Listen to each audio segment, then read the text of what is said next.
Hola Jefferson, ¿cómo estás? ¿Preparado, listo?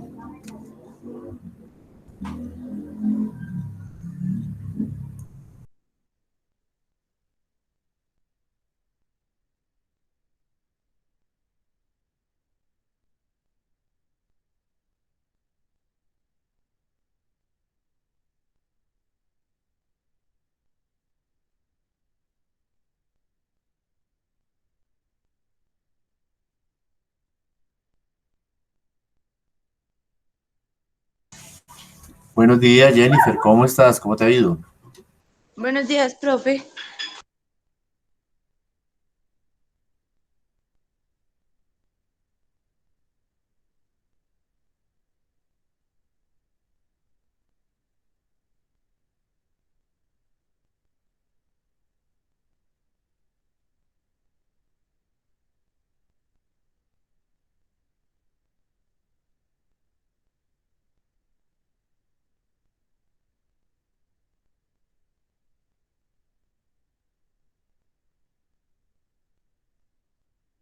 Bueno, buenos días para todos. Vamos a dar inicio ya son las 7:10 de la mañana.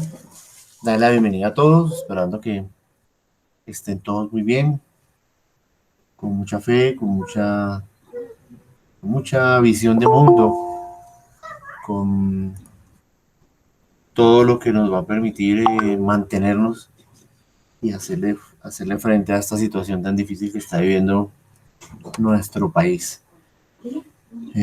Bueno, listo. Entonces, hoy tenemos dos temas. Antes de abordar los temas que nos trajo, perdón, un tema que nos trajo Jefferson, pues quiero que abordemos dos temas. Uno, es cómo vamos con toda la implementación de nuestras actividades a desarrollar, con la temática que vamos a tener en tema de huellas.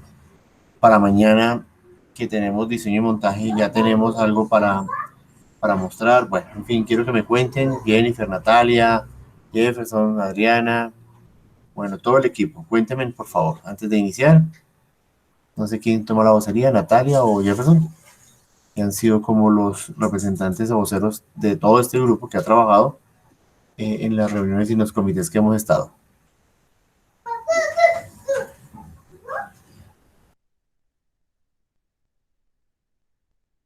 Natalia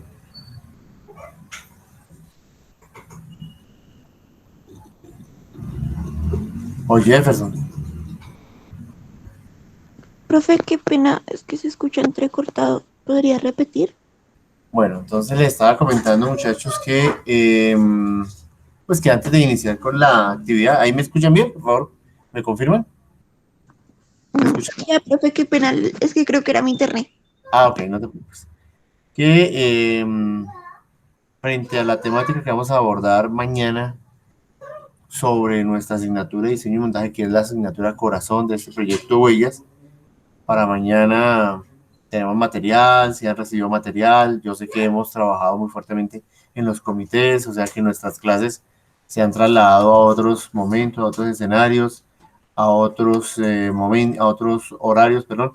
Entonces quisiera saber si tienen algo para aportar de las reuniones que hemos tenido, el comité creativo, para que las socialicemos acá. Y para mañana, ¿qué tendríamos, qué mostraríamos? Ya tendríamos un avance significativo sobre el sitio web y sobre redes sociales a través de las pautas y nuestra estrategia de expectativa. Ese es el tema que quiero que abordemos antes de dar inicio a nuestra temática de legislación de medios. Profe, yo sí tengo una duda, es que todavía eso no me queda muy claro. Sí que tenemos que hacer el sitio web, pues ya gratis, pero entonces no sé si, o sea, no sé si tenemos como una aplicación o una página determinada para hacerlo. No hay sitio, o sea, puede ser en Wix, en Godaddy, en WordPress, en Odoo, creo que se llama, donde ustedes consideren pertinente. Recuerden que ustedes son los gestores del proyecto y donde puedan sacarle mejor provecho, donde haya una mejor plantilla. Bueno, a mí me parece que el tema no es del sitio, es una gran discusión que se ha tenido con varios colegas que dicen que uno que Godaddy es buena, que Wix es mejor, que WordPress es regular, que bueno, eso es una discusión que no. que no nos concierne, sino más bien buscar la mejor plantilla, la mejor creatividad, y ya el resto es que nosotros podamos ir generando contenido de valor para ir alimentando el sitio. Entonces, si ustedes escogen el sitio que consideren, si es Wix, pues nos vamos con Wix, si es con Godaddy, nos vamos con Godaddy, si es con WordPress, pues ni modos, con la que consideren ustedes como equipo de diseño y montaje, porque ya nos toca tener ese sitio donde vamos a alojar la información. Ya Jefferson nos ha compartido en dos clases antes eh, cómo puede ser la organización de los micrositios que irían en este landing page, ¿no? Recuerden que es un sitio gratuito, no vamos a tener mucho espacio, pero sí vamos a tener mucha creatividad, ¿vale? Listo, profe, gracias. ¿Listo? ¿Algo más para decir de nuestros comités creativos, muchachos?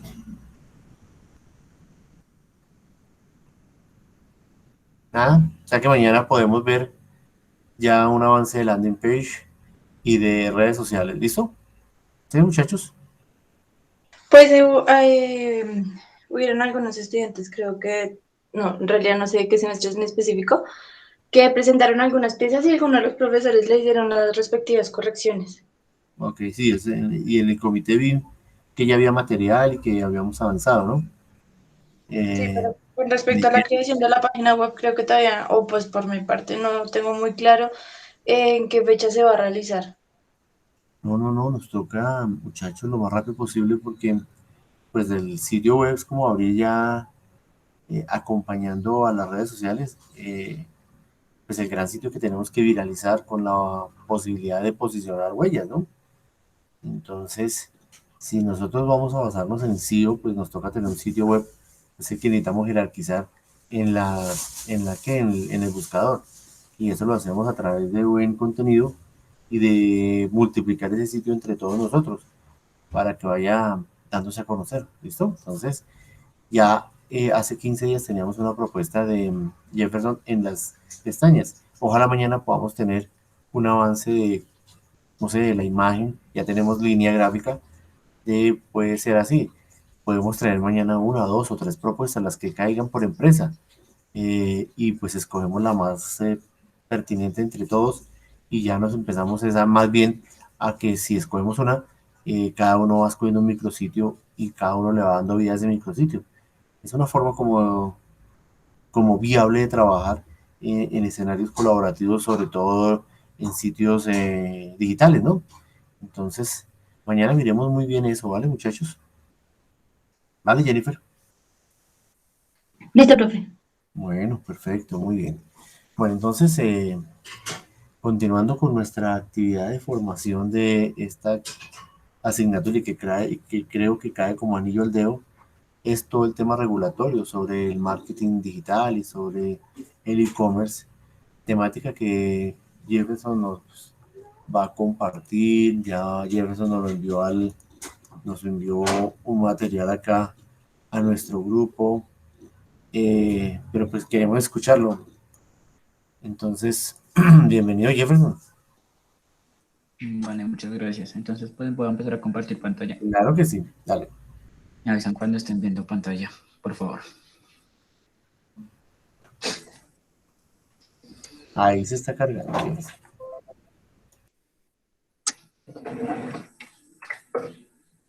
Vale. ¿Me escuchan bien? Sí. Sí, Sí, Jeff, se te ahí te escucha bien. escucho. ¿Y ya están viendo la pantalla? Sí.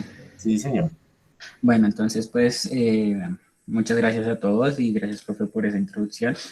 El tema que hoy les vengo a hablar es sobre el comercio electrónico y sobre el marco regulatorio en Colombia que rige, valora y controla todo el tema de comercio electrónico. Entonces, pues iniciemos. Vamos a iniciar primero definiendo qué es comercio electrónico, porque es importante reconocer el concepto para poder hablar del marco regulatorio, porque es como hablar tipos de carne sin conocer las vacas. Entonces, el concepto que encontré y el que más se apropia a lo que quise explicar es que se define como la actividad económica que permite el comercio de productos y servicios a partir de medios electrónicos, entre paréntesis digitales. Ya les explicaré por qué electrónicos entre paréntesis digitales. Básicamente, como para desglosar el concepto, entonces dice que se define como la actividad comercial la actividad económica de comercio de productos y servicios. Entonces podemos acá ver una pequeña imagen que nos hace referencia a la compra y venta de productos o servicios. Luego tenemos que a partir de medios electrónicos y digitales, entonces acá coloqué internet y los medios digitales como aplicaciones móviles.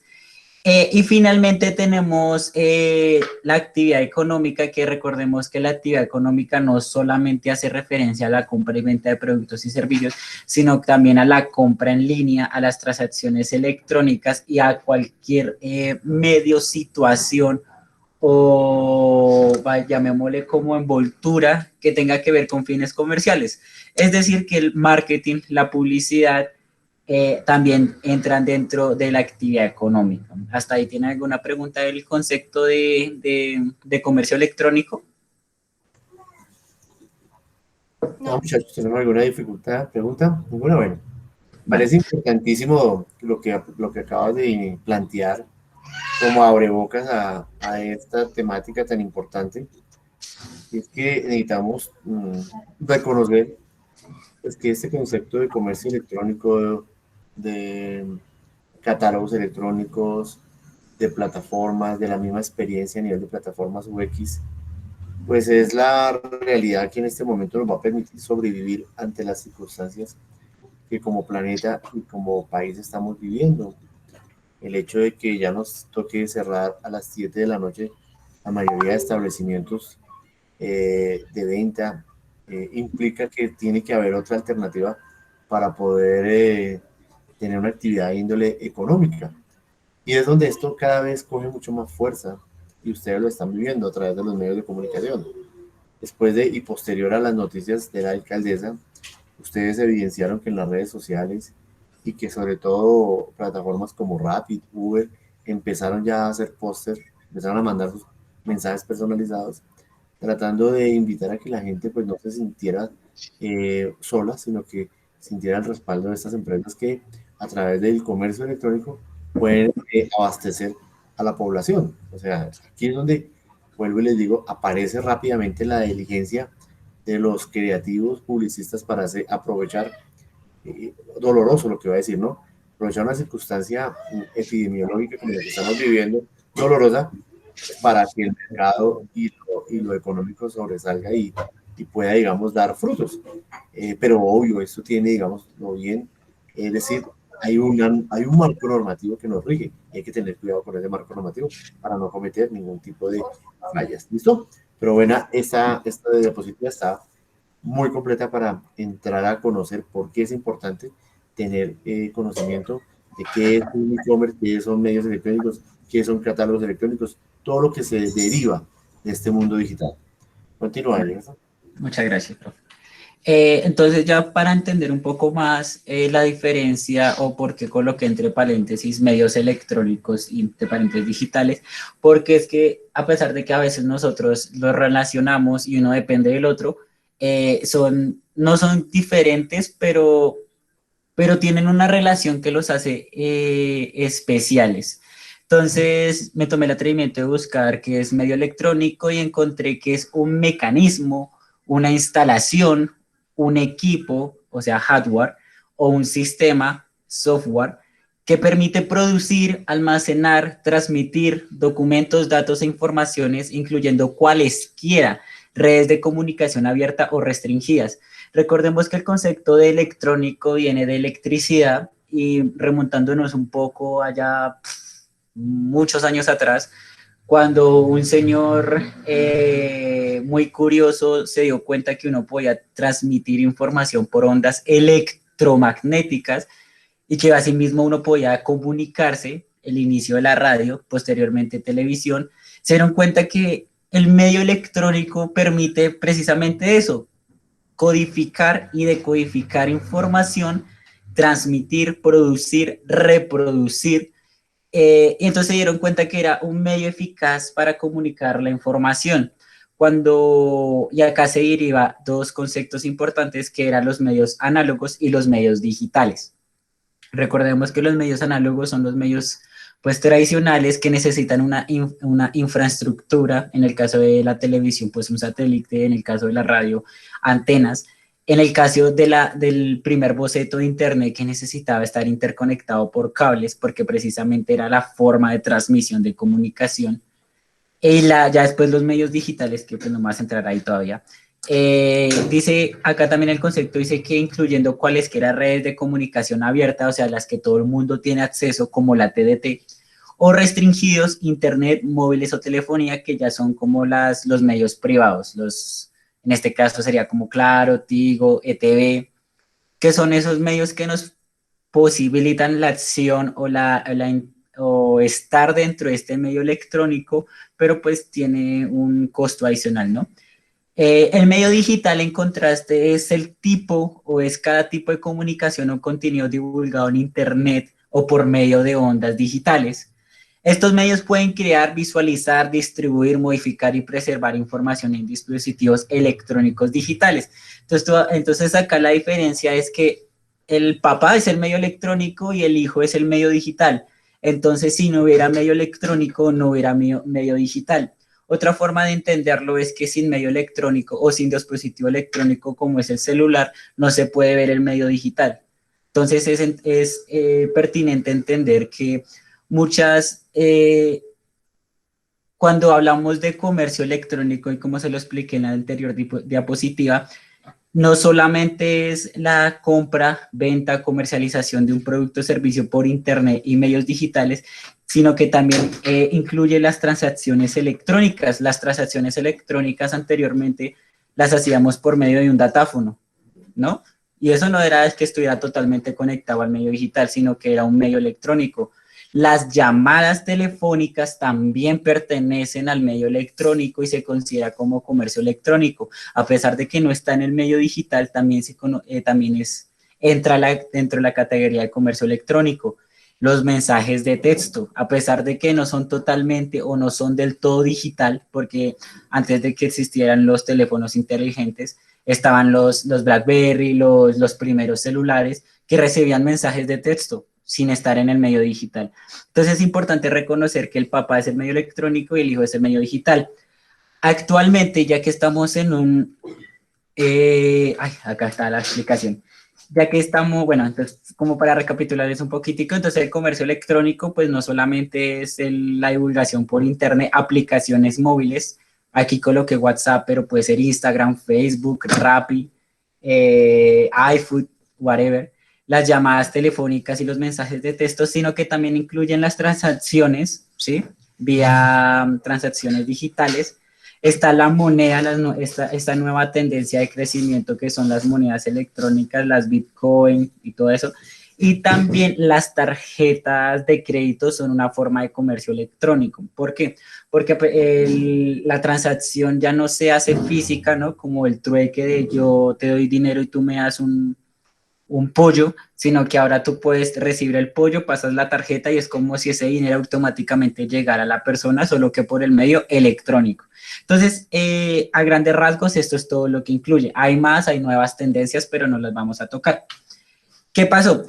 Algunos antecedentes importantes y generales que aportan a este comercio electrónico es la presencia en el omnichannel por parte de las empresas.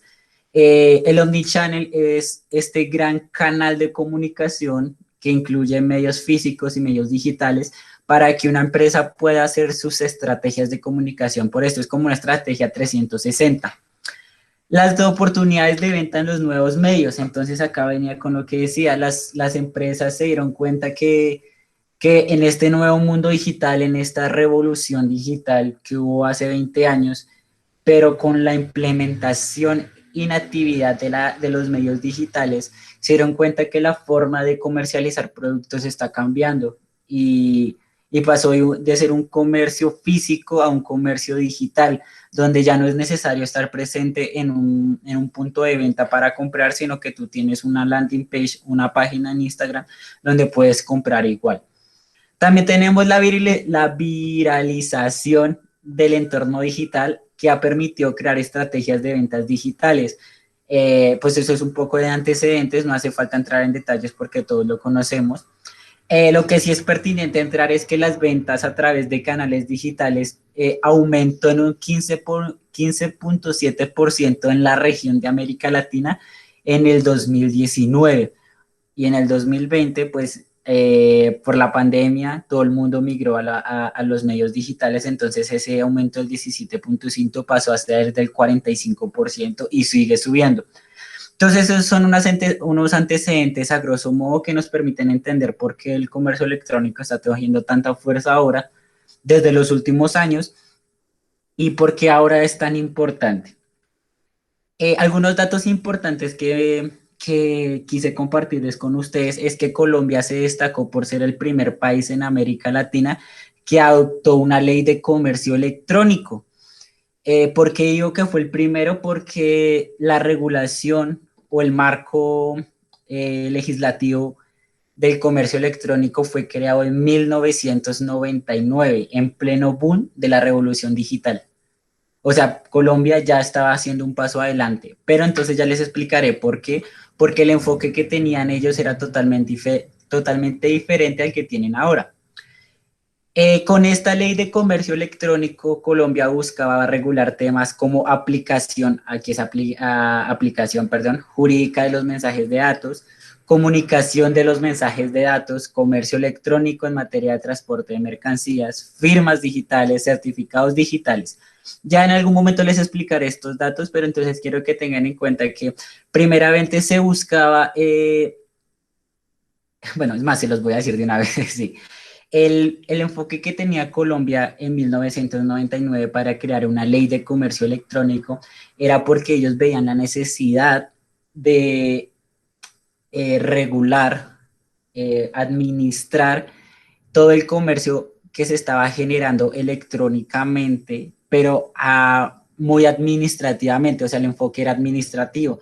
Entonces, con eso se buscaba que, por ejemplo, el comercio electrónico en transporte de mercancías, que ya pasó de ser físico a electrónico, tuviera esa regulación, porque habían unas cosas que no sabían si eran veraces, si tenían todos los procedimientos que antes se hacía de llenar el formulario, que el conductor aprobaba, a qué punto, a qué no. Y además también esto se ve reforzado porque recordemos que 10 años atrás, o sea, en 1989, pues Colombia estaba saliendo de toda su situación de la guerra con el narcotráfico, lo cual apoyó para el comercio electrónico, para validar que todo este sistema que se estaba dando era legal. Entonces, básicamente fue por muy tema administrativo. El objetivo fue adoptar un marco normativo que avale los desarrollos tecnológicos sobre seguridad en materia de comercio electrónico, de manera que se pueda dar pleno valor jurídico a los mensajes electrónicos de datos que haga uso de esta tecnología.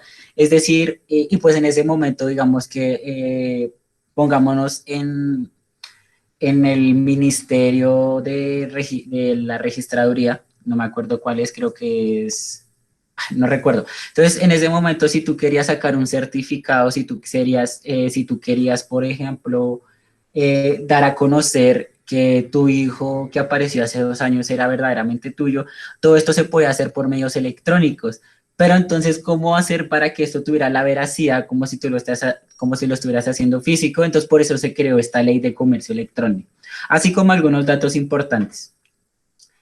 Entonces, ya para ir entrando en materia, se crearon 2 decretos en específico. La ley 2150, el decreto 2150 de 1999, el cual decía que todas las entidades de administración, sea cual sea, y que sean públicas, deberán habilitar sistemas de transmisión electrónica de datos para que los usuarios envíen o reciban información frente a un proceso en específico, lo que les decía anteriormente. Si tú querías sacar la partida de nacimiento de tu hijo, lo podías hacer medio electrónicamente, porque así lo empezó a regir estos decretos. Y luego apareció el decreto 1122 de 1999, el cual decía que todas las entidades, o mejor dicho, nosotros como consumidores o como ciudadanos colombianos, podíamos presentar peticiones, quejas, reclamos ante cualquier autoridad vía mensaje de datos, o sea, vía electrónicamente. Entonces, gracias a esto y porque lo mismo le digo, estaba Colombia en una transición de comercio físico a comercio digital, era importante que también esto permitiera crear más oportunidades. El decreto 1122 pues permitió muchas cosas como la agilización de procesos en salud, el hecho de que ya no tenías que ir a hacer una fila de 2 horas para presentar tu queja de por qué el doctor te hizo mala cara. Entonces, esto permitió muchas cosas. Pero igual habían muchas cosas que quedaban en duda y por eso nació la ley de la que yo le vengo a hablar hoy, que es la ley 527 de 1999, que es el reglamento de comercio electrónico, el cual el uso y el acceso a los mensajes de datos, el manejo de las firmas digitales y además se crearon las entidades de certificación y se editaron otras disposiciones al respecto. Con la llegada de la ley 527, Colombia, como les mencioné anteriormente, fue el pionero en establecer una normatividad frente al comercio electrónico y sus parientes, o más bien como sus hallazgos, que van a empezar a explotarse en la década del 2000. ¿Hasta aquí tienen alguna pregunta de los antecedentes y del contexto de la ley? ¿Usted tiene alguna pregunta? Pero me parece importante resaltar esa línea de tiempo, esa cronología que nos has presentado, para evidenciar que en nuestro país veníamos trabajando ya desde una implementación de medios digitales, con ese padre, digamos así, de la televisión que se utilizó como las televentas, que fueron muy sonadas en la década de los 90 y que cogieron parte del nuevo milenio, pero que ya en el nuevo milenio, con la entrada más fuerte de la red de Internet como tal, pues permite que las organizaciones y las empresas vean allí una oportunidad. No le creíamos mucho, y no quiero adelantar mi parte de la exposición que tiene Jefferson, pero no le creíamos mucho. Tuvimos que pasar casi 20 años para entender que el comercio electrónico ya era algo necesario, indispensable y vital para la activación de cualquier economía. Pero esta cronología nos pone en evidencia de que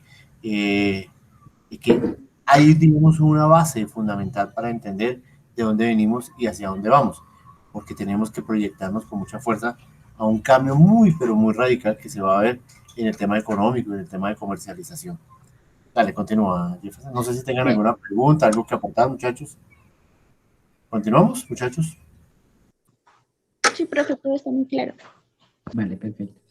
Entonces, ya para definir qué es la ley, esta define, ya les dio un concepto de qué era la ley, que era el comercio electrónico, pero el Estado colombiano también definió al comercio electrónico como aquel que abarca toda relación de índole comercial. Entonces, acá hago una anotación muy importante porque en el concepto general dice una actividad económica, pero cuando ya hablamos de índole comercial, cualquiera que sea, abarca, y con esto se pretendió también como ajustar lo que se venía adelante, porque a pesar de que todo era muy administrativo, porque esta ley se pensó para empresa a empresa, es decir, eh, suponga, bueno, le voy a poner el ejemplo con Huesarco, que es la empresa donde yo estoy trabajando actualmente. Huesarco es una empresa que fabrica soldadura y equipos de soldadura. El comercio electrónico iba especialmente para ellos porque si en este caso Huesarco quiere comprar la materia prima del acero que viene de China, lo pueden hacer electrónicamente. Entonces ahí ya era una actividad comercial, pero al ser la ley algo legal, o sea, es decir, con fundamentos jurídicos, todo este comercio tenía que tener una base especial y registrada, es decir, que la empresa estuviera registrada ante Cámara de Comercio, que cumpliera los estándares de calidad de exportaciones y un montón de cosas. Y para definir ya bien específicamente esa acción de compra y venta electrónicamente se creó esto, pero al principio era pensada para grandes empresas, también para entidades públicas. Pero cuando el Estado colombiano entendió que esto era también una oportunidad para las pequeñas micro y macroempresas, abarcaron todo este concepto que me parece súper importante, relación de índole comercial, porque es que ahí ya entonces, poniéndolo un poco más a nuestro contexto actual, acá ya abarca influencers, abarca medios digitales, abarca comercialización entre empresa y empresa a través de WhatsApp, a través de Instagram, abarca también el teletrabajo, o sea, el hecho de que haya colocado todo índole ya hace que esta ley sea aplicada actualmente. Acá también dice que sea no contractual, estructurada a partir de utilización de uno o más mensajes de datos o de cualquier otro medio similar. Este tipo de comercio electrónico abarca todas las transacciones comerciales realizadas mediante sistemas electrónicos de procesamiento y transmisión de información en Internet. Pues hasta acá este concepto no cambia. Ahí nos explica un poco más a fondo que también incluyen las llamadas, el correo electrónico, los CMS y otras acciones legales. ¿Por qué fue importante esto? Porque es que radica en que es un área donde las tecnologías de la información permiten el manejo y la recolección, procesamiento y almacenamiento, recuperación y comunicación de grandes cantidades de información confidencial. Entonces, por eso les estoy insistiendo mucho que piensen que esta ley fue pensada para administrativamente, porque si una empresa quería comprar 50.000 kilos de acero, tenía que tener un contrato. Ese contrato era aproximadamente de 50 páginas. Entonces, ¿qué tenía que tener ese marco regulatorio que aprobara, que fundamentara que la compra que estaban haciendo era legal y no era ilegal, que no era el comercio negro? Y asimismo, que si en algún momento, ya sea por el almacenamiento, por la recuperación, podría ante el Estado colombiano ilegalmente sustentar que había un problema, pero por eso mismo es importante entender que era administrativo. O en el caso de que Colombia necesitara pasar información de la tasa anual de turismo, son cosas que son propiamente confidenciales, legales, que no todo el mundo tiene acceso y necesitaban registrar porque una información mal filtrada o una información que reciba el destinatario que no sea verídico podría llegar a la catástrofe del país. Entonces, por eso fue importante esta ley. Además, esta ley fue sustentada o fue creada o digamos que la referencia fue la Comisión de la Unión Europea, que la denominó como una iniciativa europea para la materia de comercio electrónico. Entonces, esta es la ley 527. Se apoyó mucha de esta iniciativa porque recordemos que Colombia siempre está como 20 años tarde del mundo real. Entonces, del hecho que por primera vez, llamémoslo, se haya apropiado de Europa, que es como nuestro referente más viable, permitió que fuéramos como la iniciativa de América Latina. En esta definición, pues vemos que la comercialización de bienes y servicios por vía electrónica, y algo muy importante porque les decía, el índole, porque allá entendemos una cosa, que la distribución online de contenido digital también entra como comercio electrónico. Es decir, la publicidad digital es comercio electrónico.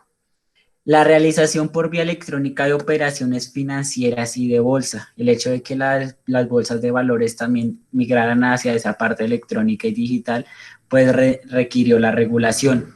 La obra pública por vía electrónica y todo procedimiento de este tipo celebrado por administración pública. Hasta aquí pues no he hecho nada diferente a lo que he venido, simplemente pues haciéndolo de que la publicidad ya entra acá. Ya que esta normatividad se tiene que ir en coherencia con la ley 23 de 1980 y pico, 82, 83, que es la ley de derechos de autor y la ley de propiedad. Así, no te adelantes allá, por favor. Bueno, perfecto, porque es importante estos pues aspectos. Listo, gracias. Regular la veracidad, entonces la verdad no recuerdo por qué fue con lo que sea positiva, regular la veracidad de la información. Bueno, acá ya específicamente hablando del medio digital y con lo que le sea la publicidad, con esto también se buscaba regular la veracidad de la información que se transmitía en los medios, canales y formatos electrónicos, es decir, que todo lo que apareciera en tu pantalla, ya sea televisión, ya sea internet, ya sea en las aplicaciones móviles, todo tuviera una base, que todo lo que se está enseñando es legal, es verídico y cumple los estándares de calidad y jurídico de las diferentes entidades. Así se pensó al principio, hasta el momento pues se ha venido haciendo así, pero pues ya les explicaré por qué esta norma está un poco obsoleta, no del todo, pero sí no, como que no aplica mucho a lo que estamos viviendo ahora. Entonces ya la ley 527 de 1999, y ustedes, bueno, se van a preguntar qué es un mensaje de datos, qué es una firma digital, pues se los expongo acá en este momento. El mensaje de datos es la información generada, enviada, recibida, almacenada o comunicada por medios electrónicos, ópticos o similares, como pudieran ser, entre otros, el intercambio electrónico de datos, Internet, el correo electrónico, el telegrama, el teles o el telefax. Básicamente vamos a definir el mensaje de datos como todo lo que uno envía o recibe por medio electrónicamente, todo que tenga información. La firma digital se entenderá como el valor numérico que se adhiere a un mensaje de datos y que utilizando un procedimiento matemático, bla, bla, bla, bla, bla, bla, obtenido exclusivamente con la clave del iniciador y que el mensaje inicial, ya les explicaré esto, pero básicamente la firma digital es como esa representación tuya virtual de que eres tú y asimismo tendrá un valor agregado en todas las transacciones, mensajes de información enviados o certificados digitales. Tenemos también otro concepto muy importante que es el sistema de información, que se entenderá como el sistema utilizado para generar, enviar y recibir, archivar el mensaje de datos. Entonces, cuando nos referimos al sistema, podemos hacer referencia a las diferentes aplicaciones o al formato o al canal en cual se envía la información, básicamente. El intercambio electrónico de datos, el EDI, es como la transmisión electrónica de datos de una computadora a otra, o en este caso de un celular a otro. Lo que podemos ver como por USB, básicamente cuando tú conectas tu celular a un computador y le das enviar información de esto a esto, es un intercambio electrónico de datos. Y una entidad de certificación es aquella persona que autoriza conforme a la presente ley, la 527, que los certificados en relación con firmas digitales son veraces, son verídicos y se pueden utilizar. Acá, digamos que las entidades de certificación, si tú tienes una empresa y tú quieres adjuntar un documento o validar un documento digitalmente, tú puedes colocar tu firma electrónica, pero es que la firma electrónica no solamente es tomarle una foto a tu firma y ya, es que tiene que tener unos procesos, unos datos biodigitales, tiene que tener referencias estatales. Entonces no es cualquier firma electrónica, no es cualquier foto que tú puedas colocar por ahí. Es algo que verdaderamente compruebe de que eres tú y de que no hay nadie más. Y las entidades de certificación es lo que hacen eso. Además, otras de sus funciones de certificación es, valga la redundancia, certificar sobre temas muy concretos, y esto depende también como de la entidad, ¿no? Por ejemplo, si la entidad de superintendencia y comercio pues va a sacar unas certificaciones específicas, el Ministerio de Movilidad pues va a sacar unas certificaciones específicas, entonces depende mucho del contexto. Ya para entrar en el capítulo, en la normatividad, porque es que son muchas, son 47 artículos, 7 capítulos y muchas palabras jurídicas, pero se las voy a resumir básicamente. En el capítulo 1 habla sobre las disposiciones generales de la ley de comercio. Entonces acá nos habla sobre como el ámbito de aplicación, es decir, en qué momentos se puede aplicar la ley y en qué momentos no. Por ejemplo, la ley no se puede aplicar en tratados internacionales porque a ella rige la ley internacional de comercio electrónico, o que sean temas muy concretos, tipo un documento bueno, acá un ejemplo es que Colombia tiene una guerra con Bélgica que está aplazada hasta que se firmó como en 1827. Es un documento que es muy concreto y que no se puede validar digitalmente. Entonces son esas dos excepciones. Una, pues, que sea comercio internacional, perdón, y la otra que sean temas muy concretos. Pero el resto de cosas sí se puede validar. La definición de conceptos, lo que le hablaba anteriormente, de qué es mensaje de datos, qué es comercio electrónico, qué es firma digital. La interpretación, que la interpretación básicamente es cómo se debería hacer el ámbito de aplicación dependiendo cada situación. Y el reconocimiento jurídico, que valida la ley como un todo dentro de las leyes de Colombia. ¿Hasta hay alguna pregunta del capítulo 1? Vale, entonces continuamos. Ya, muchachos. Ok, dale. El capítulo 2 habla sobre la aplicación de los requisitos jurídicos de los mensajes de datos.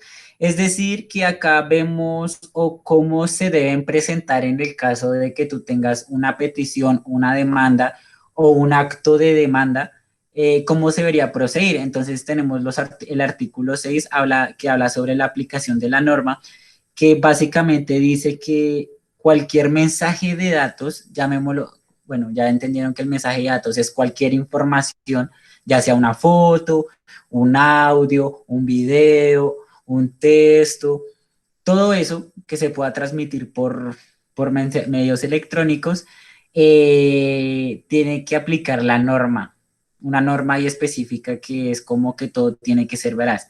El formato original, es decir, que si tú, por ejemplo, te demandaron a ti porque en el audio de WhatsApp de tu tía dice la empresa equivocada, un ejemplo, cuando te está contando el chisme de por qué tu primita salió embarazada a los 15 años y mágicamente menciona una empresa, ese formato original tiene que ser reproducible en cualquier momento o en su caso tiene que ser validado escritamente para que se presente. Es decir, en la demanda, cuando tú estés en el juzgado, tú puedes utilizar el artículo 8 mostrando el formato original, o si no lo tienes accesible, tiene que ser escrito, validado por una entidad de certificación. La integridad del mensaje es que la integridad del mensaje tiene que ser veraz, en ningún momento puede cambiar, tiene que ser verídico. Y la conservación de los mensajes, es decir, que en el caso de que se extienda o de que el proceso jurídico se alargue, cualquier persona dentro de la jurisdicción pueda tener ese acceso, precisamente porque es un tema, esta ley es muy centrada a los procesos.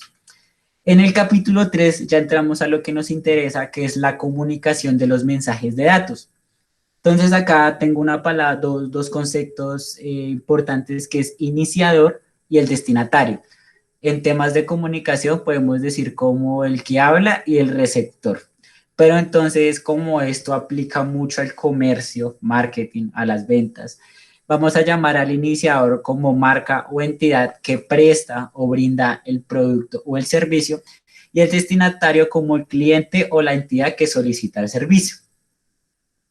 Entonces vemos que la comunicación de los mensajes se centra mucho, están casi del artículo 13 al artículo 25, que primero la validez de los contratos. Recuerden que les he dicho que piensen mucho esto administrativamente, porque a pesar de que aplica también en el comercio que estamos viviendo ahora, se centraba mucho en el comercio administrativo. Es decir, que en el artículo 14, cuando nos habla de la validez de los contratos, es que el contrato que tú hacías de la compra y venta, por ejemplo, las 50.000 toneladas de acero, tiene que tener una validez primero estatal, segundo que sea veraz, que tú compruebes verdaderamente que sí sucedió la compra entre iniciador y destinatario. En otros términos, podemos decir que la validez del contrato es como la factura. Cuando tú compras la camisa que te gustó mucho en Instagram, te tienen que generar una factura, porque ese es el reconocimiento de que hubo una compra. Entonces, por eso les digo, a pesar de que esto se sintió muy administrativamente, se puede aplicar a temas comerciales de ahora. Reconocimiento de ambas partes. El reconocimiento de ambas partes es que tanto como iniciador como destinatario reconozcan y aprueben de que la transacción, de que el contrato o que la compra fue hecha conscientemente por ambas partes. Llevaba nuestras palabras de ahora, que la marca que vemos en internet reconozca que efectivamente vende un producto y nosotros como clientes que efectivamente nosotros solicitamos ese producto. La atribución de un mensaje es atribuir que la marca o el iniciador verdaderamente es quien dice ser. Entonces, acá lo vemos, es que en términos actuales es que, por ejemplo, uno se va a colocar una marca ELA, que ELA digitalmente reconozca y que el mensaje o el producto que él vendió verdaderamente es él, porque si no la ley no aplicaría. La presunción de origen es saber de dónde viene el mensaje. Acá se puede, digamos, mapear, ya sea que la presunción de origen del mensaje fue por vía electrónica, digital, tipo la landing page, si fue por Instagram, si fue por un negocio, por WhatsApp, si fue un mensaje de datos, si la presunción de origen fue una transacción financiera. Entonces, saber de dónde provino. Y asimismo, la presunción de recepción es saber a dónde llegó. El acuse de recibo, que es algo muy importante y creo que muchos de pronto estemos fallando ahí, y es súper importante porque el acuse de recibo es básicamente cuando tú compras y tú como cliente dices, ya me llegó. Ahí automáticamente el iniciador ya para su proceso de compra o su proceso de venta. ¿Por qué? Porque mientras el iniciador hace el contrato, envía la mercancía, llamémoslo así, o el producto, y si el destinatario nunca dice que nunca le recibió, que nunca le llegó o que nunca lo tiene en sus manos, digamos que el proceso aplicaría estos dos artículos siguientes, que es el tiempo de envío y el tiempo de recepción, aplicaría al destinatario. Si por alguna razón el destinatario dice sí lo recibí y hubo un problema con el mensaje, hubo un problema con la información dada, el problema iría para el iniciador. Entonces, este acuse de recibo es súper importante. Es como que, primero, por un lado, el iniciador está en paz y salvo de saber que sí lo recibió, y por otro lado está el destinatario de saber de que tiene hechos legales para pelear, porque si nunca lo recibe, nunca podrá pelear. El tiempo de envío, básicamente lo que nos describe este capítulo es el tiempo que se tarda el iniciador y el destinatario, mejor dicho, el iniciador para enviar su mercancía. En términos actuales es como, por ejemplo, cuando tú compras algo y te lo envían por Servientrega, tú tienes un tiempo de envío definido y si no se cumple ese tiempo definido, tú puedes tomar acciones legales. El tiempo de recepción es el tiempo que tarda el destinatario en recibir el paquete. Dicho de otra manera, volvamos al ejemplo de Servientrega. Llegaron los de Servientrega, timbraron en tu casa, nadie lo recibió. Tú tienes 3 o 4 días hábiles para reclamar el producto en la central. Y si tú no lo reclamas, esa compra no se pierde, sino que se lo vuelven al iniciador.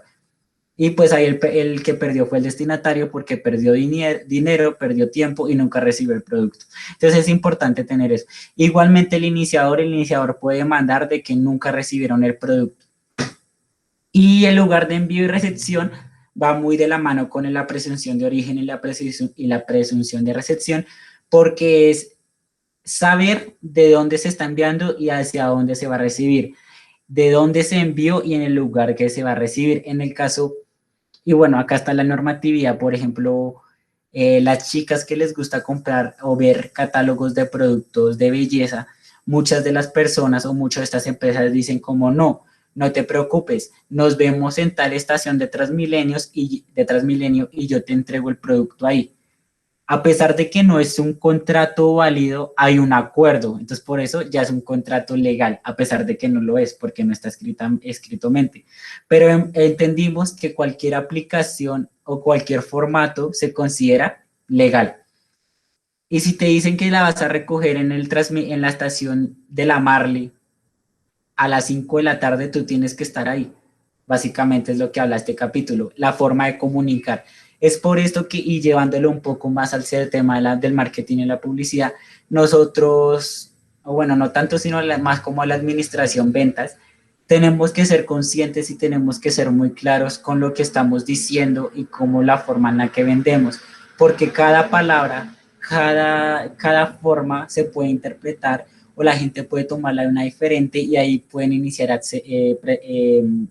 acciones legales. En el caso de la publicidad, pues nosotros tenemos que saber también promover ese mensaje, porque si no, todo lo que les estoy mencionando acá, estos casi 10 artículos, puede ir en contra nuestra o en contra de la empresa. ¿Hasta acá tienen alguna pregunta? No, esto me parece clave, importante, porque es donde más la Superintendencia de Industria y Comercio tiene y genera mucho énfasis en que no le demos como un poco de espacio a la falla frente a todo este tipo de manejo que se compra a través de plataformas, sobre todo en el tema de cumplimiento, porque el consumidor pues obviamente no va a tener la paciencia y pues ahí es donde vamos a tener dificultades y ahí es donde más sanciones se da y más sanciones se evidencia por parte de la Superintendencia de Industria y Comercio. Esto es el pan de cada día de las empresas que utilizan plataformas, ¿vale? Sí, asimismo, pues como lo dice el profe, a pesar de que una empresa o un destinatario no tome acciones legales por esto, pues también hay otras leyes y artículos de la Constitución que los defienden, como el Código de Protección al Consumidor, el INVIMA para el caso de los derechos, el INVIMA, el SAICO de ASIMPRO para temas de derechos de autor. Entonces, esta ley está súper respaldada por todo. Si tu problema fue legal en movilidad, pues tendrás a la Secretaría de Movilidad ahí. Si tu problema fue infancia, con un mensaje sobre tema de adolescentes, y específicamente centremos en publicidad, pues ya tendremos el Código de Autorregulación Publicitaria y la normatividad del ICBF y de la protección del niño y adolescentes. Entonces, esta ley en específico está respaldada por todo, entonces difícilmente se puede salir.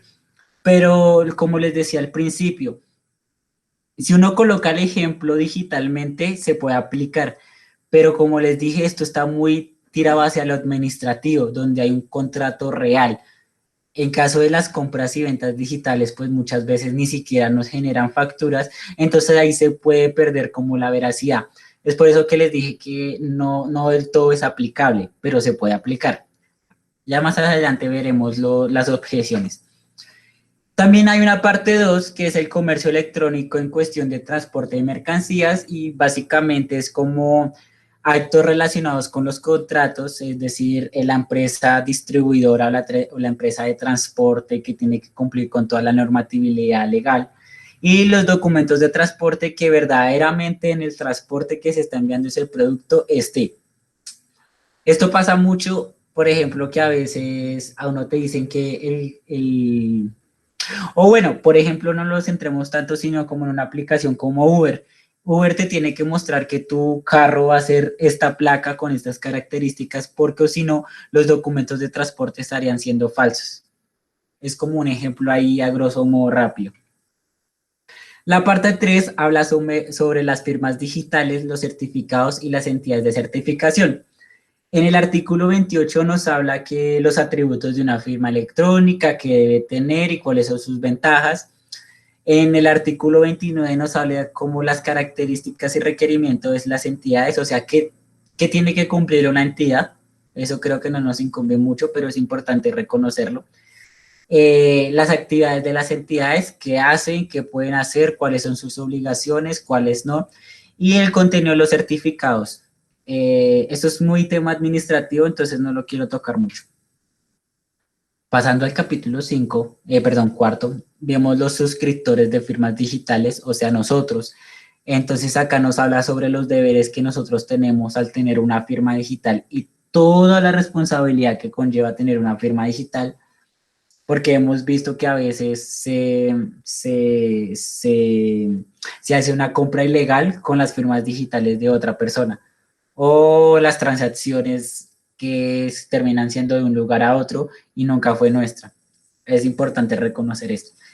La responsabilidad de los suscriptores, pues como que deberes tenemos y qué obligaciones tenemos nosotros al tener una firma.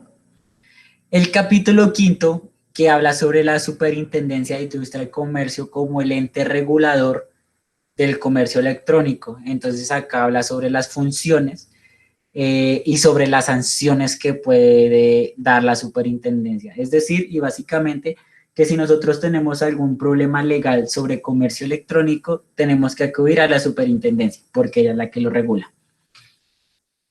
Y el capítulo sexto y el capítulo sexto y el capítulo séptimo hablan sobre disposiciones varias, que son certificaciones recíprocas. ¿Recuerdan los dos artículos que estaban extentos, que primero era un comercio internacional y uno que era de cosas muy específicas? Pues con las certificaciones recíprocas podemos validar eso. Es decir, que si por ejemplo tú compraste algo en China, cuando estabas en China y necesitas validar que verdaderamente lo compraste en China, lo puedes validar a través de estas certificaciones.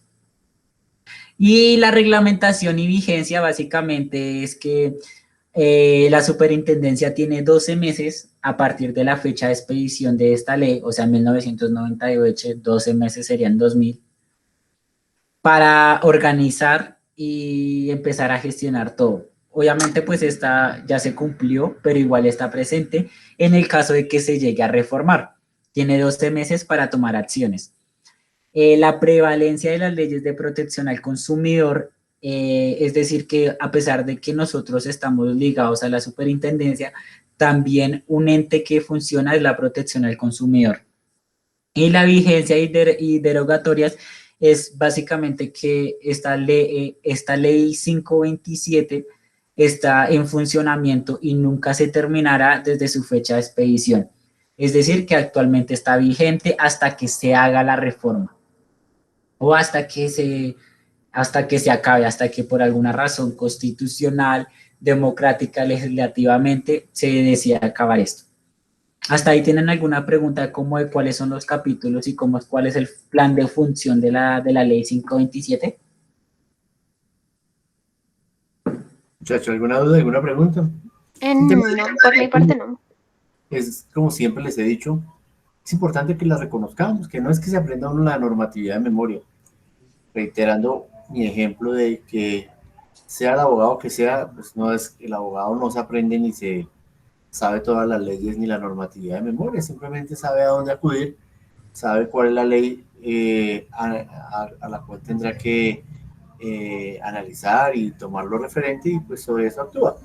No es que nosotros nos vamos a volver abogados, pero sí es importante conocer esto para mitigar fallas y errores y blindar sobre todo a la organización. Y este tema del tema sobre todo de la falla que comete a la hora de no cumplir con la entrega de un producto, bien o servicio a través de plataformas es de lo que más comúnmente se está viviendo y pues es el pan de cada día en la Superintendencia de Industria y Comercio, porque la gente ya tiene muchas mediaciones a través de sus plataformas para simplemente colocar una queja y un reclamo, y eso le hacen un seguimiento total, le hacen un seguimiento hasta que llegan al fondo de la decisión.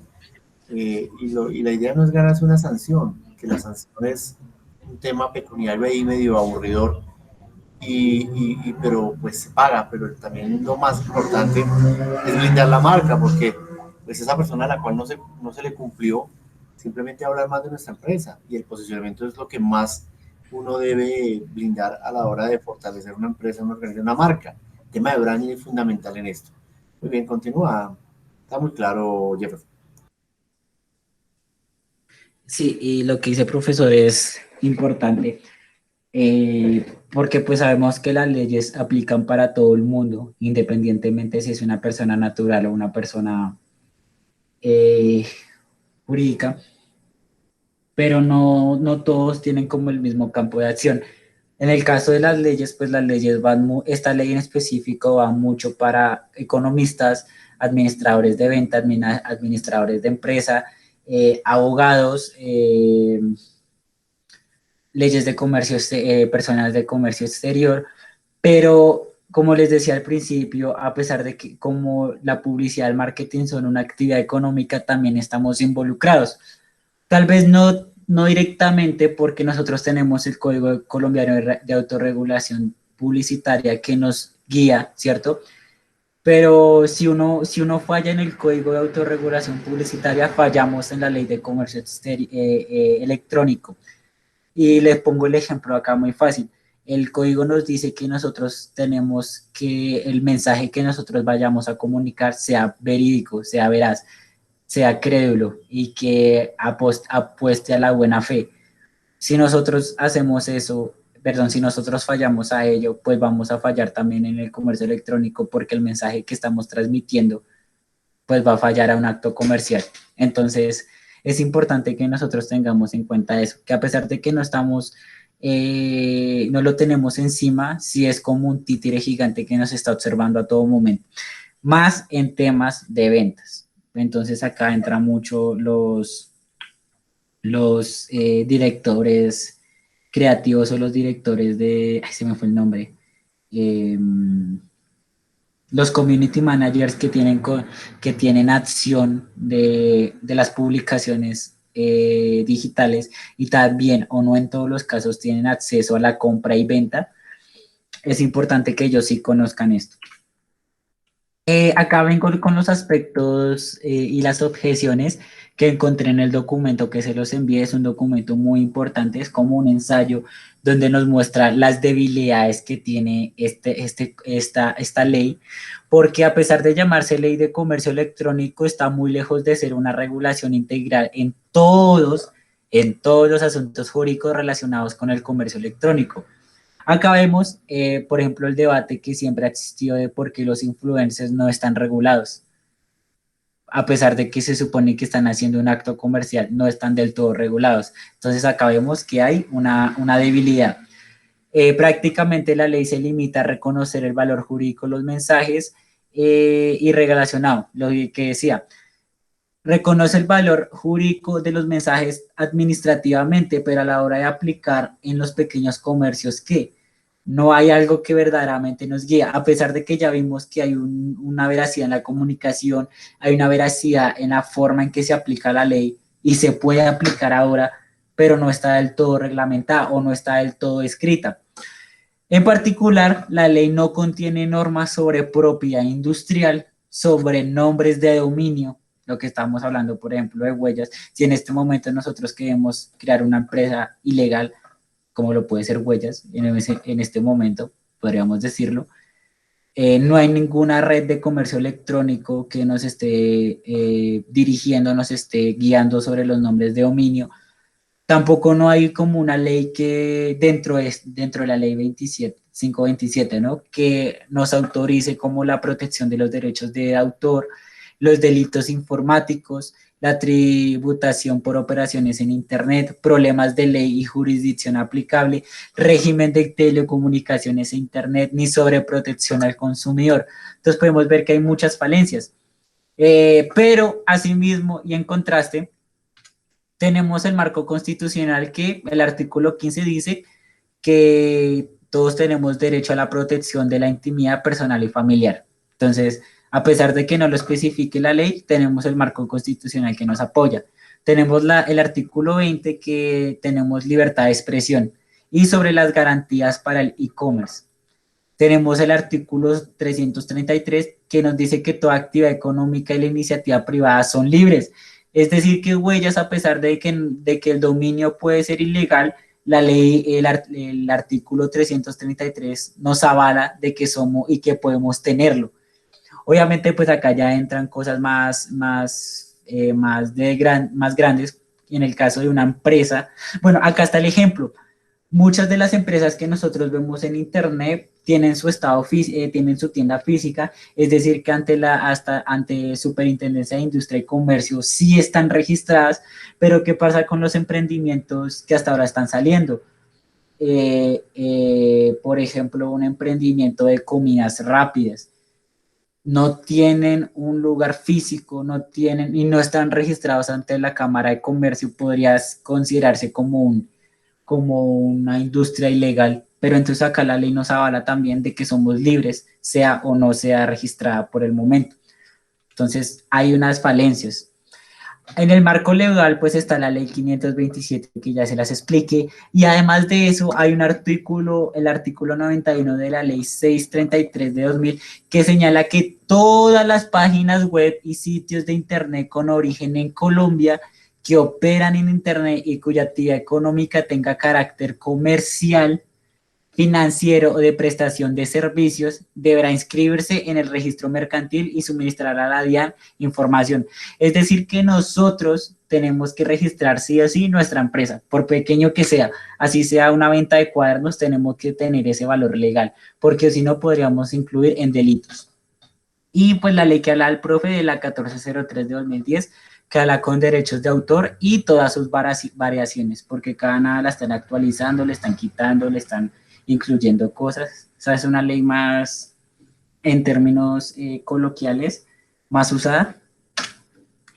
Y finalmente tenemos una ley de protección de datos en el caso de que nosotros podamos ser víctimas de todos estos delitos electrónicos. Pues tenemos la ley 1266 que habla sobre los servicios financieros, las bases de datos, la ley 1581 que habla sobre la protección de datos personales otra vez. Tenemos estos decretos que nos hablan sobre protección de datos personales en situaciones específicas. Entonces, a grosso modo, como un pequeño resumen, a pesar de que esta ley tiene esas debilidades y como les digo, se puede aplicar actualmente, pero a la vez no, porque poniendo el ejemplo del influencer que hablaba Natalia hace 8 días, a pesar de que el influencer tiene que colocar que lo que está promocionando es publicidad, no tiene la veracidad total, o puede, como puede que no haya un contrato, una firma digital que compruebe que lo que está haciendo es un acto meramente comercial. Pero asimismo también se puede como comprobar de otras maneras gracias a todo esto que les estoy mostrando. Entonces, a pesar de que tiene sus falencias, también tiene sus puntos a favor y el punto más fuerte a favor es que es una ley respaldada por todos los ámbitos, todos los ámbitos. Y además de eso, la ley está justificada bajo el modelo de comercio electrónico elaborado por la UNCINTRAL, que es la Unidad Nacional de Comisión de Tratados y Leyes Internacionales en cuestión de comercio. Entonces, esta UNCINTRAL es el órgano jurídico central del sistema de las Naciones Unidas en el ámbito del derecho mercantil internacional. Todo sistema de comercio, ya sea físico, electrónico, digital, trueque, sistema comercial antiguo, nativo, indígena, cualquiera que sea, está regulada o está administrada por la UNCINTRAL. Está encargado de la armonización y unificación progresiva del derecho mercantil internacional. Es decir, que acá ellos están empezando como a efectuar estas debilidades y si ellos quisieran, podían entrar a Colombia y decirle que hay debilidades a nuestra ley y pueden justificarlas, administrarlas o cambiarlas. Y esta convención está integrada por 60 estados y por 60 países, en ellas Colombia. Y ya, esa sería toda la exposición de comercio electrónico, la ley 527 que está regulando el comercio electrónico y todas sus variaciones y entidades que nos apoyan en este tema. Como conclusión que les quiero compartir es que pues a pesar de que nosotros estamos reglamentados y tenemos que nos podemos apoyar mucho en nuestros, cuando nosotros hacemos nuestro brief o nuestra estrategia creativa que tenemos aspectos regulatorios entre el comercio electrónico, tengamos en cuenta de que muchas veces podemos fallar, pero la idea es que nosotros sacamos mensajes, saquemos publicidad totalmente veraz para que no infringamos esto. Y teniendo en cuenta estos parámetros y todo lo que informa el comercio electrónico, que es un mundo muy grande que se está llevando a cabo, se está corrigiendo, se está creando, que es prueba y error. Ahorita con el tema de los influencers, pues se está mirando la posibilidad de crear un artículo que específicamente hable con ellos. Tenía entendido, porque leí un artículo por ahí de la página de comercio de la Cámara de Comercio de Bogotá, que decía que se estaba mirando crear un comercio electrónico específicamente para el comercio digital, para empezar a regular todas estas empresas, pero es un tema complicado, porque lo que les digo, muchas empresas son empíricas, muchas empresas no tienen ese registro ante industria y comercio, y pasarían a regularse. El tema de compra y venta de servicio al cliente cambiaría. Entonces son muchos factores a tener en cuenta, pero que se pueden llevar a cabo de la mejor manera sin necesidad de conocer esto. La persona íntegra va a hacer cosas íntegras, la persona defectuosa va a hacer cosas defectuosas. Y ya, eso es la exposición del día de hoy. Bueno, material completo, te agradecemos mucho. Definitivamente, este es el panorama que tenemos que empezar a evidenciar, tenemos que empezar a visionar, tenemos que empezar a conocer, que va muy de la mano con la actividad de los días jueves con las nuevas tecnologías. Lo que sí es importante y clave es que nosotros que vamos a estar muy vinculados al comercio electrónico a través de piezas, a través de estrategias, a través de información, pues esa big data y esa información siempre esté guardada y blindada por todos los temas normativos y que no vayamos a tener ningún tipo de dificultad. No sé si tengan alguna pregunta, duda, Ana María, Natalia, Adriana, Cristian, Christopher, Laura, ¿cómo están todos? Espero que estén muy bien, pero ¿alguna pregunta, duda, inquietud? No, profe. Está muy claro todo, ¿sí o no? Sí. Tú lo subiste ya la presentación al WhatsApp, ¿no? ¿Sí las viste? Sí. Sí, ahí la tenemos. Entonces ya la presentación la voy a colgar en el documento que vamos a tener de repositorio que es en la plataforma Moodle y pues ahí vamos a acceder a ver. Bueno, les voy a contar que dentro de nuestro cronograma, el próximo 3 tenemos una temática que ahorita la abordamos y el próximo 10 vamos a tener nuestro segundo corte. O sea, de hoy en 15 días tenemos nuestro segundo corte y ya nos centraríamos en procurar abordar todo nuestro último tramo, que es el cierre del semestre. La próxima temática que vamos a desarrollar tendrá que ver con la ley 1915, que es todo el tema de derechos de autor. Sí, es importante reconocer esos derechos de autor con la mirada de no cometer fallas, porque bien lo decía Jefferson, pues desde 1999 venimos hablando de comercio electrónico, pero la gente podía coger fotografías, textos, imágenes que estaban rondando en la red y no había ningún problema, no había ninguna dificultad. No se respetaban los derechos de autor. Hoy en día sí no es tan fácil. Hoy en día todo el tema de derecho, protección de la información, protección de los derechos de autor son vitales. Y si yo cometo una foto, pero cojo una fotografía y no la cito o la tomo para fines comerciales, pues el dueño de esa fotografía me puede estar a mí denunciando, me puede estar demandando, o un pequeño trozo de un film. Bueno, en fin, hay que tener mucho cuidado con ello. Entonces, esa ley 1915 de derechos de autor estará en cabeza de nuestro profesional. Ya todos pasamos, ¿no? Ya creo que ninguno falta, ¿no? ¿Me ayuda Laura otra vez? ¿Empezamos? Creo que Señor, faltabas tú, Cristian. sí, profe. Bueno, listo, perfecto. Entonces lo voy a colocar acá. Sí, te lo voy a apuntar ahí en el. Te voy a apuntar los dos en los dos lugares acá, ¿sí? Para que la tengas. ¿Sí? Aquí en el chat de nuestro taller. Ahí la coloqué. Y la voy a colocar también en el chat de legislación de medios, ¿vale? Esa es la temática, ¿vale, Cristian? Te agradezco mucho si me acompañas con esta temática y entre los dos, como bien lo hemos venido haciendo, vamos abordando y pues vamos dándole un poco más de lúdica y didáctica a una actividad que puede ser un poco densa, pesada, como es el tema normativo, pero entendiéndolo yo con ejemplos con los que ustedes han traído, pues se nos facilita mucho más el comprender la importancia de la legislación de los medios. ¿Vale, muchachos? ¿Dudas? ¿Alguna pregunta? ¿Alguna duda? ¿Algo para acotar? ¿O quedó todo muy claro? Todo claro, profe. Gracias. No a ustedes, muchachos.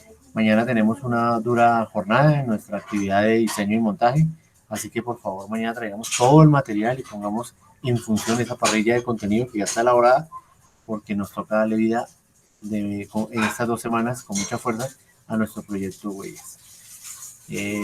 No sin antes también de forma muy pero muy sentida expresarles por favor ese llamado al cuidado, por favor, muchachos. La situación que estamos viviendo en nuestro país, en nuestra ciudad, en nuestro país y en el mundo es delicada. y en las manos de todos nosotros está sacar adelante este momento tan difícil que estamos viviendo. Solo me resta decirle a todos ustedes que por favor se cuiden, que Dios los bendiga a ustedes y a sus familiares y que en algún momento tomaremos esto como una anécdota un poco triste de vida, pero lo superaremos con la ayuda de Dios. Nos vemos mañana, muchachos. Por favor, cuídense. Gracias, profe. Gracias, profe. Gracias. Chao, muchachos. Chao. Chao. Ya, profe. Vale, gracias. Chao, chao, chao. El adolescente es como vos,